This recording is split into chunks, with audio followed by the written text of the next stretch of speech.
Welcome back on my channel commerce with me. आज इस video में आपको एडवर्टाइजमेंट बताऊंगी। एडवर्टाइजमेंट क्या होता है, इसको यूज़ में क्यों लेते हैं और इसका पर्पस क्या होता है। ठीक है, अगर आप बीकॉम स्टूडेंट हो और या आप 12th के स्टूडेंट हो कॉमर्स के, तो आप प्लीज़ मेरे चैनल को सब्सक्राइब कर देना, क्योंकि इस चैनल पे आपको कॉमर्स स्ट्रीम के जितने भी सब्जेक्ट है उन सब की वीडियोस अपलोड की जाती है, प्लस न्यूमेरिकल्स के साथ जो प्रैक्टिकल सब्जेक्ट होते हैं वो भी।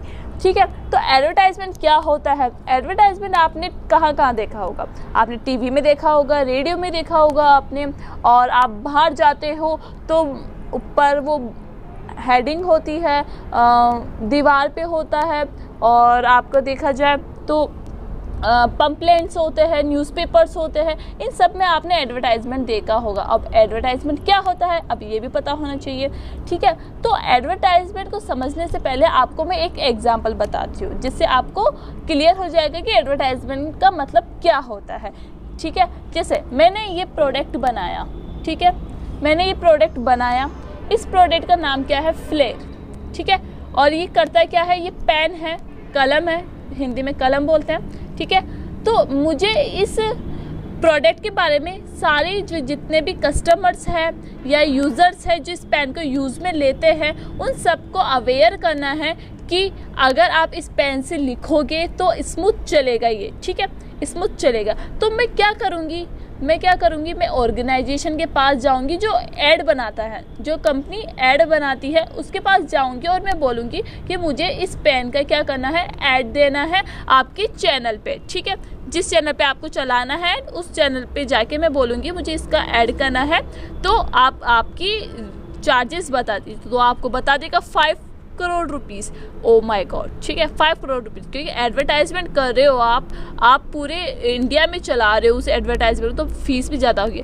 अगर अब आप बोलते हो उसे कि इस एडवर्टाइजमेंट, इस पेन, इस प्रोडक्ट का एडवर्टाइजमेंट कौन करेगा, या तो अभिषेक बच्चन कर सकता है, या शाहरुख खान, या सलमान खान, तो आपको फिर वो बोलेगी चलो निकालो 50,000 रुपये, 50 करोड़ रुपये। तो आपके इससे क्या हुआ कि आपके जो प्रोडक्ट है उसकी कॉस्ट भी हाई हो जाती है, प्लस आपका एडवर्टाइजमेंट अगर जो भी देखेगा वो क्या होगा, इंस्पायर होगा और आपके पेन को खरीदेगा। तो मेन पर्पस एडवर्टाइजमेंट का क्या होता है कि अपनी सेल, अपने प्रोडक्ट की सेल को बढ़ाना। लोग पर्सन्स को बताएंगे, अगर आप टेलीविजन पे, रेडियोस पे, तो वो क्या होगा कि फ्लेयर कंपनी कौन सी है, पर को यूज़ में लेना चाहिए क्योंकि ये स्मूथ चलता है, हाथ में दर्द नहीं होता है।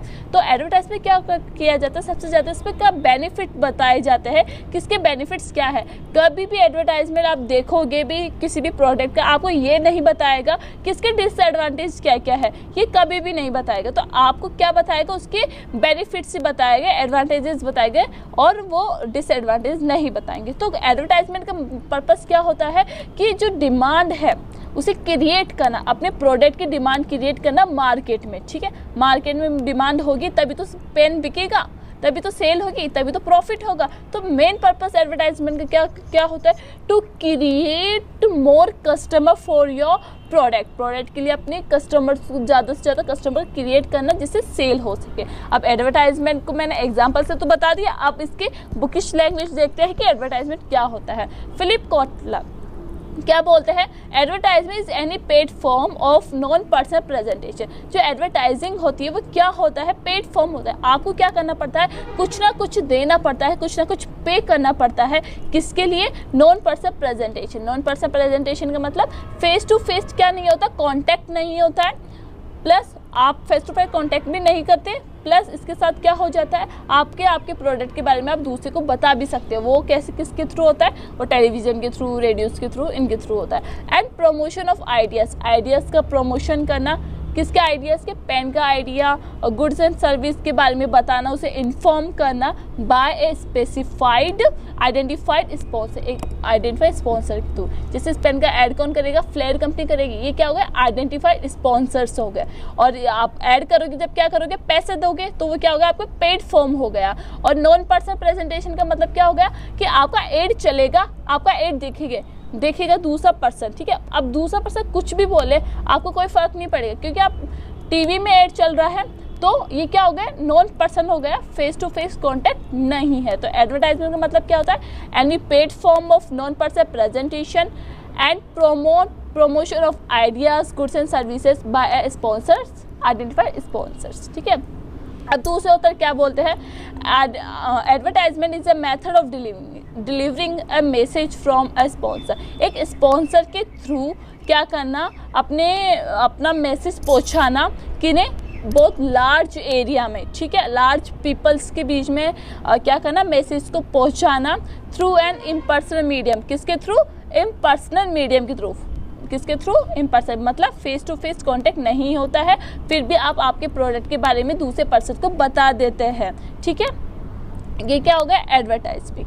अब एक चार्ट के थ्रू समझते हैं, उससे और क्लियर हो जाएगा आपको कि एडवर्टाइजमेंट क्या होता है। देखो, आइडेंटिफाई स्पॉन्सर, मतलब इस कंपनी का मालिक कौन है, फ्लेयर है, मतलब फ्लेयर कंपनी है ये आइडेंटिफाई स्पॉन्सर है। जो भी ब्रांड नेम होता है, कंपनी का नेम होता है, वो क्या होता है, आइडेंटिफाई स्पॉन्सर्स होते हैं। तो ये क्या करता है, ऑर्गेनाइजेशन के पास जाता है, ऑर्गेनाइजेशन को क्या बोलता है कि मैं आपको पैसे दे दूंगा, पेड फॉर्म कर दूंगा, मतलब पैसे दे दूंगा मैं आपको, और क्या बोलता है कि delivery message and information in personal way. अब देखो यहाँ क्या किया जाता है, मैसेज की डिलीवरी की जा रही है कि आप, है ना, जो मैं मैसेज देना चाहता हूँ पर्सन्स को, वो मैसेज आप मास मीडिया कम्युनिकेशन के थ्रू बताइए उन्हें, अबाउट किसके थ्रू, किसके लिए, प्रोडक्ट सर्विस के लिए, आइडियाज़ के लिए और इंस्टीट्यूशन के लिए। मतलब जो भी एडवर्टाइजमेंट है वो किसका हो सकता है, प्रोडक्ट का हो सकता है, सर्विस का हो सकता है और एक इंस्टीट्यूशन का भी हो सकता है।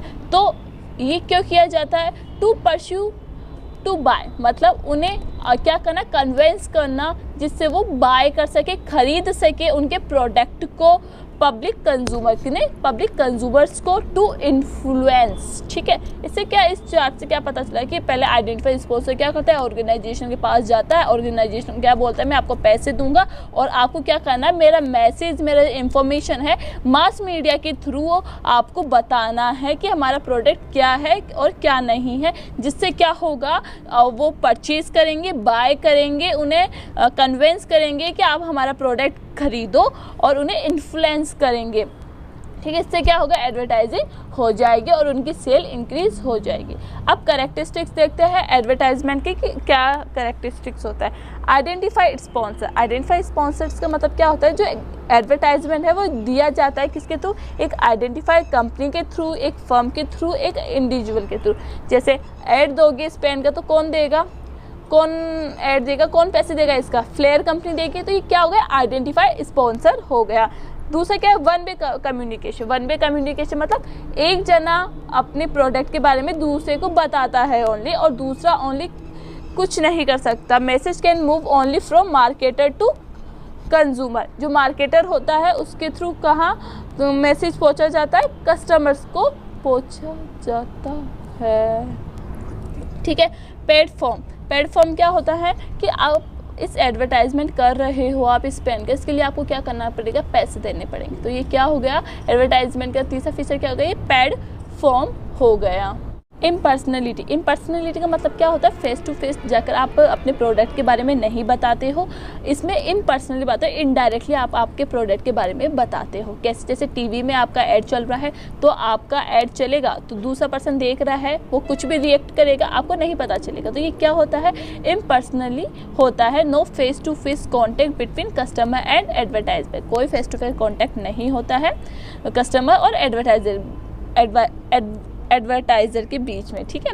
It can be express. आप एडवर्टाइजमेंट किस में हो सकता है, आप ओरली भी बोल सकते हैं। ओरली का मतलब रेडियो पे आता है ना, ओनली आपको सुनाई देता है, ठीक है। रिटन ही हो सकता है, रिटन मतलब जैसे न्यूज़पेपर में आता है, ओनली लिखा हुआ आता है, आप देख सकते हो ओनली, ठीक है। और विजुअली हो सकता है, विजुअली मतलब टीवी में हो सकता है। तो आपका एडवर्टाइजमेंट किस तरह का हो सकता है, ओरल भी हो सकता है, रिटन भी हो सकता है और विजुअल फॉर्म में भी हो सकता है। लार्ज ऑडियंस का मतलब क्या होता है, एडवर्टाइजमेंट एक होता है और देखते कौन है, बहुत सारे लोग, बहुत सारे ऑडियंस देखते हैं, इंस्पायर बहुत सारे ऑडियंस हो जाती है। तो advertisement reach a large audience. Advertisement कहाँ पहुँचता है, बहुत लार्ज ऑडियंस पे पहुँचता है। एंड कवर, और किस को कवर करता है, ग्रुप ऑफ ह्यूज कस्टमर, बहुत सारे कस्टमर्स को क्या कर लेता है, कवर कर लेता है, उन्हें अपने प्रोडक्ट के बारे में बता देता है। ठीक है। 7th क्या है, मास मीडिया। अब किसके थ्रू एडवर्टाइजमेंट की जाती है, न्यूज़पेपर के थ्रू की जाती है, मैगजीन्स के थ्रू की जाती है, telephone, radio stations, posters, painted display. तो ठीक है, इसके थ्रू क्या किया जाता है, एडवर्टाइजमेंट की जाती है। Part of selling process. अब देखो जो एडवर्टाइजमेंट है वो किसका पार्ट है, वो सेलिंग प्रोसेस के पार्ट है, क्योंकि आप एडवर्टाइजमेंट क्यों करते हो, आप चाहते हो कि आपकी सेल बढ़े, तो ये एक किसका पार्ट भी होता है, ये सेलिंग प्रोसेस का पार्ट भी होता है। अब देखो, emphasize on what interest, motivate, influences and make people decide to why. क्या करता है ये, वो पहले देखता है क्या चाहिए लोगों को, क्या चाहिए, फिर उन्हें मोटिवेट करता है, इन्फ्लुएंस करता है, उन्हें बोलता है कि हमारा प्रोडक्ट खरीदिए, और पीपल को मेक पीपल्स बनाता है डिसाइडेड टू बाय, जिससे वो क्या कर सके, उस प्रोडक्ट को खरीद सके। तो एक ये क्या होगा, एक सेलिंग प्रोसेस भी हो गया, किस तरीके से आप सेल करते हो, ठीक है। Promote goods and services. Of course advertisement किसका किया जाता है, गुड्स और सर्विस का, जिससे आप क्या कर सको, आप ज़्यादा से ज़्यादा प्रॉफिट कमा सको। तो प्रमोट किससे करता है, गुड्स को भी कर सकता है, जैसे पेन को कर सकता है। सर्विस मतलब जैसे होटल हुई, इंस्टीट्यूशंस हुए, जैसे होता है आकाश इंस्टीट्यूट, तो वो क्या एक इंस्टीट्यूट है, वो गुड तो है नहीं, वो सर्विस ही दे रहा है, तो वो किसे प्रमोट कर रहा है, सर्विस को प्रमोट कर रहा है। कमर्शियल यूज़, और इसे किसके लिए यूज़ में लिया जाता है, कमर्शियल यूज़ के लिए, मतलब ट्रेड के लिए, बिजनेस के लिए यूज़ में लिया जाता है। आई होप आपको ये वीडियो अच्छी लगी होगी, अगर नहीं लगी है तो कमेंट्स में ज़रूर लिखना, मैं वापस वीडियो बना दूँगी। Thank you for watching.